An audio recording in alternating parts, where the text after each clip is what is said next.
като говорим пък за дронове, да ви покажа поне част от така пропагандата срещу руски дронове в Полша. Да уточня, че аз не се съмнявам, че руски дронове са прелетели над Полша.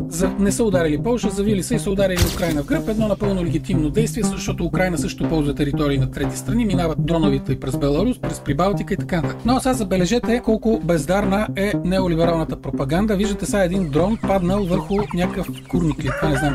Сега, дори този дрон да не гръмне, масата му е сигурно няколко стотин килограма. Ако няколко стотин килограма просто паднат върху тая дървена постройка, те ще я разнебитат цялата. А виждате, че дори покрива не е повреден. Такъв тип покриви, да ти падне отгоре дрон, ще се разнебити целия. А вие виждате този дрон как си стои, все едно някой просто го е сложил там за снимка. И на всичкото отгоре са го залепили отпред с скотч. Нещо, от което Русия едва ли се занимава при масово производство на дронове, ако дрона е нов, да го лепи с скотч. Най-вероятно става дума за дрон паднал в Украйна някъде, изнесен в Полша, позакрепен някакси и сложен на този покрив, за да се сними. Просто ви показвам манипулациите.